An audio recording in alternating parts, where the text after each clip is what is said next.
guys, welcome to my YouTube channel. Before we jump into our tutorial of the day, I want to thank Taila Craft for sending in these lovely accessories. I just could not wait to use them for this tutorial. So the material of the day is this purple crocodile synthetic leather. It's super gorgeous.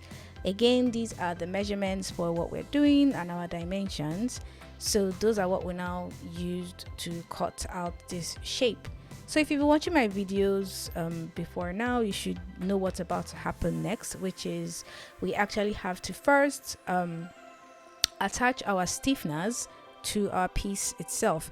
So if you want to know a little more about stiffeners themselves, you could click this link and you could watch that video to know a little more about this. But here we are using carry board. Carry board is the one I use the most. It's not too stiff, it's not too light. I mean, they come in various thicknesses, but this is like the favorite one I use every time. So first things first, you have to attach all your stiffeners to your material itself, whether it's Ankara, Ashoke, either kind of fabric or either type of synthetic leather. Even if you're using genuine leather, it's still the same process to start most of these pieces. So here are the side pieces. I prefer to use chipboard because they are way softer and way more flexible, and they always work very well for the side of the bag. Not too thick, not too thin, but enough to bend in to form really gorgeous gussets. So I'm just going to trim out the allowance, leaving about, give or take, about 1 centimeter to fold in. So this way you have really clean folds and you don't have too much going on the ends. So I'm just going to go around and fold this in. This is the main piece. I'm just going to do these corners quickly and to make them as tight and as neat as possible, because that's going to be the front of the bag. So anything I'm doing to this main piece, I'm doing it for the other pieces. I just did not want to waste time. This video already seemed long enough, so I'm just going to trim out all the ends that are sort of sticking out. And again, I'm doing the same thing to other pieces, so if you don't see them, just know that off camera we already wrapped them to save time. So this is what the bag is going to look like. It already looks gorgeous. So these two pieces are for the side. This is for the inner pocket. This is the outer pocket. Last but definitely not the least, this one is for the under part of the flap of the bag itself. So we are just going to finish up on the side of the bag. It's really easy, it's really quick. If you're going to add like any sort of D-rings, you would add it at this stage, but since we're not doing that, I'm just going to go straight and cut out 2 pieces for our lining. Here I'm using sort of like a faux suede type of thing. You can use any kind of material you want. I'm just going to sew this end first before I now go back and use contact adhesive. Contact adhesive is the only type of glue gum that I use. Only once in a while for maybe repairs and other things that I use super glue or other types of glue, but contact adhesive seems to be the one that works best for me. Since we're gumming this on fabric, I always apply to one side, and when it's still kind of gooey and slightly sticky, that is when I sort of massage it in and I let the gum soak into the fabric. As opposed to applying the gum directly on the fabric, where sometimes it may soak through. I'm sorry if I'm talking too fast, I'm trying to catch up with the video. So I'm just going to now trim out. If you notice the way I'm holding my scissors, it's kind of diagonal, so I don't get to ruin my outer piece. I just want to cut it diagonally so I have little excess. So when I'm joining my bag, okay, let me slow down. So when I'm joining my bag, it's going to make sense. So this is the outer pocket. I'm not using lining, I'm using synthetic leather because it's going to show from the outer part of the bag and I want it to look really good. So I'm putting contact adhesive on both sides before sort of rubbing it in. So I like this method a lot because it gives the upper part, if I say topper, it gives the upper part a very nice sort of like invisible finish on the other side where you don't get to see the threads. You only see the threads on the outer parts. So now we are going to start attaching our accessories. First, I'm going to start with the bag bottoms. So there's no strict measurement for this. I'm just doing about 1 inch from both sides. So this way is not too close to the ends and it's not too close to each other.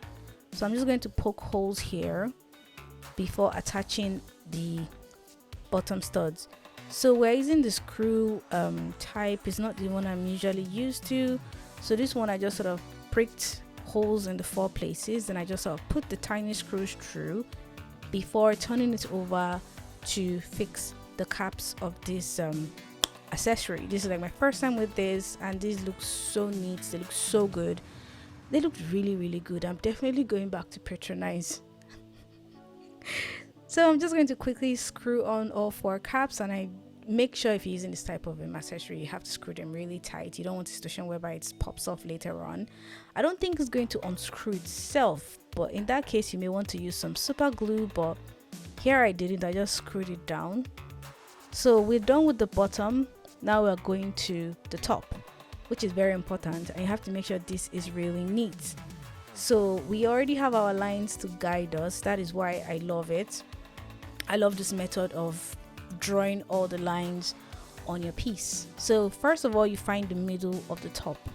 So it's 20, so it means that 10 is the middle.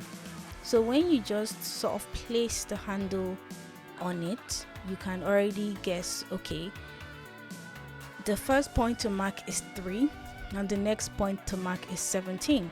If the accessory you buy is slightly bigger, just make sure that it's centralized so that it looks really balanced out. So we are using about 1/2 inch, give or take like 1.5 centimeter. This one you don't really have to use a specific measurement because your accessory is going to sort of determine how wide your tiny straps are going to go through.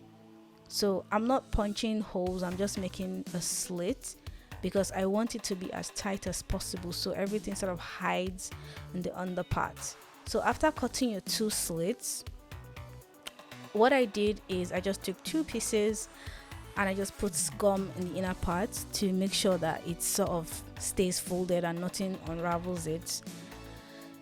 This is just extra precaution, it's not really necessary. You can sew the strap down if you want, but for me the less thread that shows the better. It gives a seamless finish, if you can say so. So I'm just going to fold the piece on itself. Like I said before, it's like 1.5 centimeter or give or take about 1/2 inch, something in between, just enough to hold down your D-rings. The D-rings that is going to attach the bag to the handle itself. So since this one has screw, it even makes it easier for what we're about to do. So I'm just going to clip these 2 down so that they don't shift around before going on to attach it.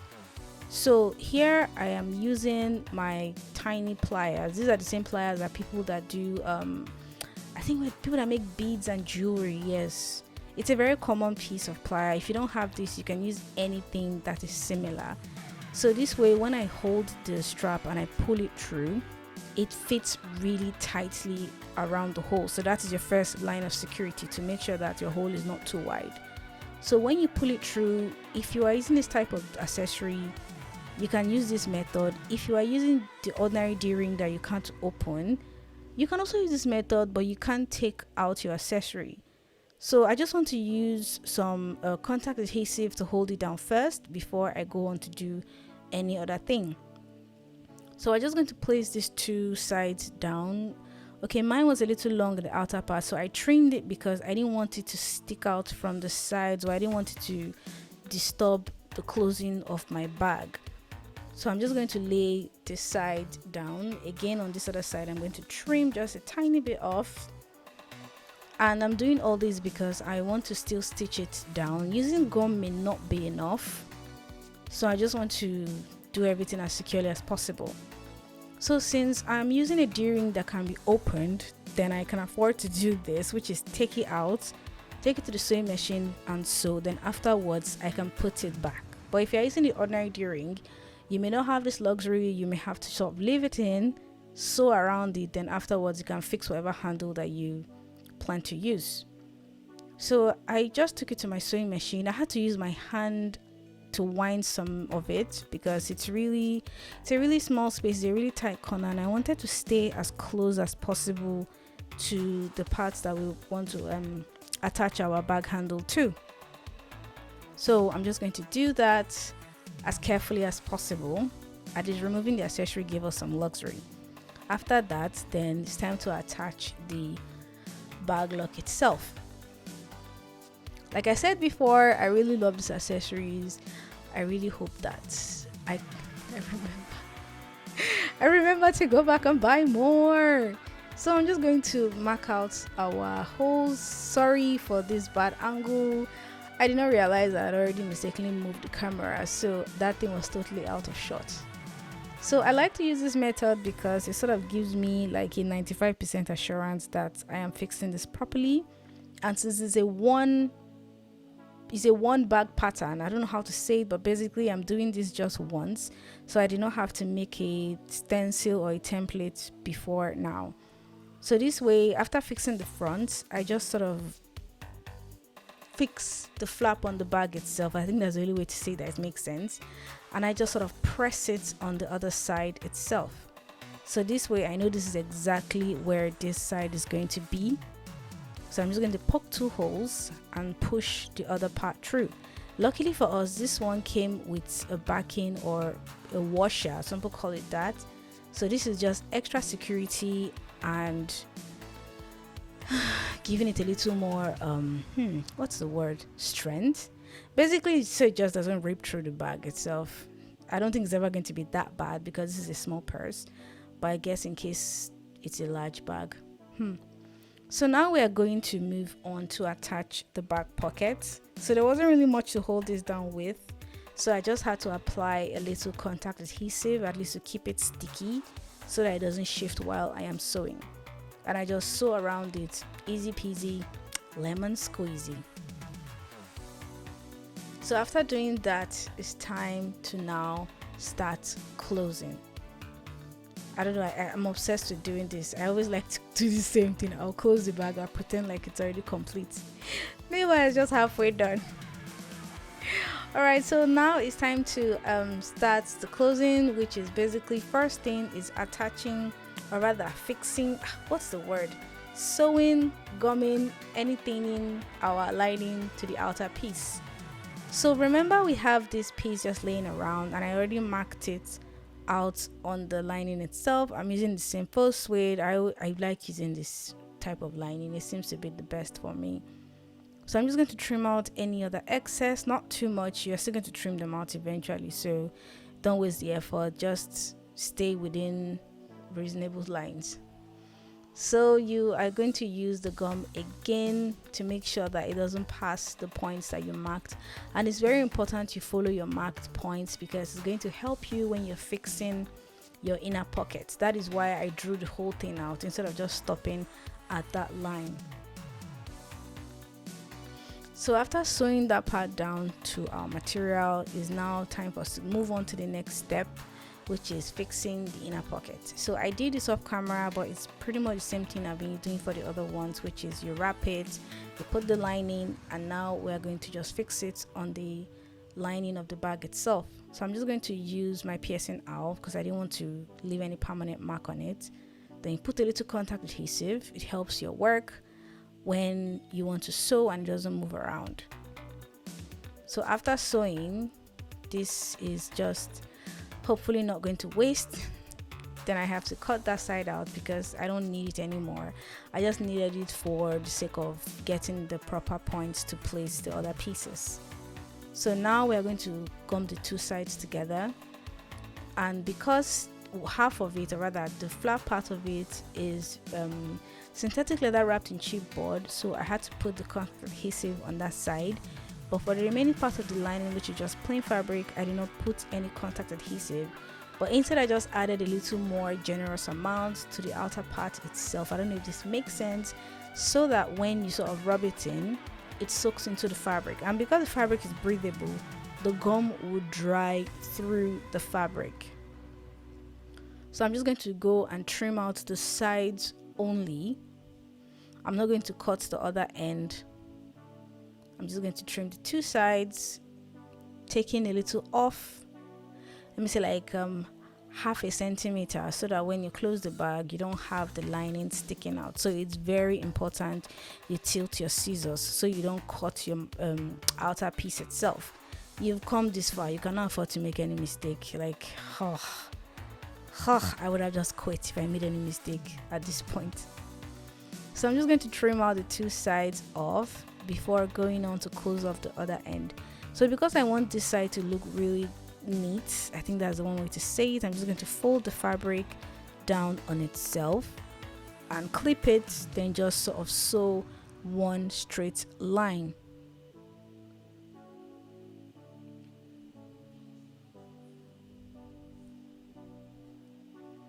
And after that, you have one last, or rather two last things to do, which is, first of all, is now you have to fit your pieces. This is the moment of truth.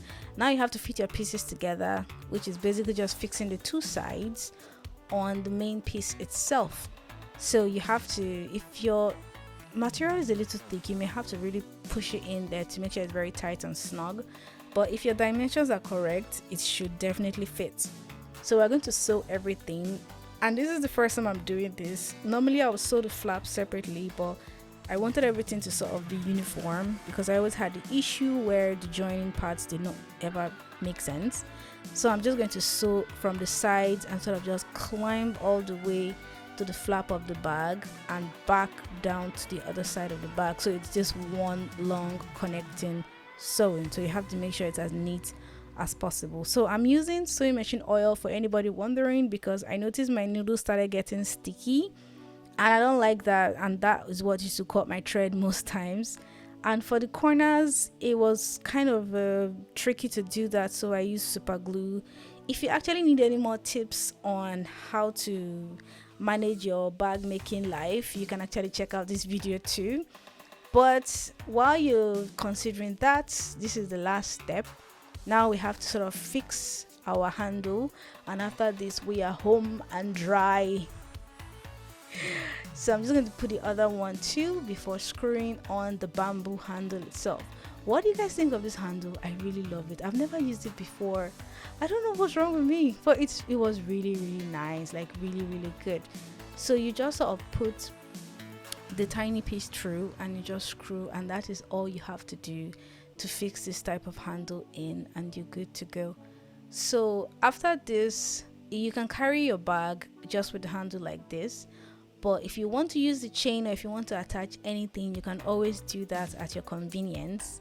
What do you guys think of this bag? Rate it, let's see, out of 10. What do you guys think?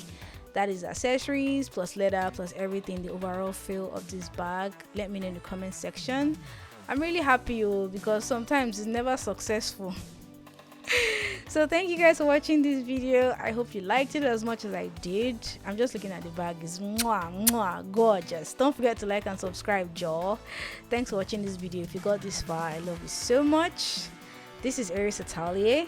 Thank you for watching.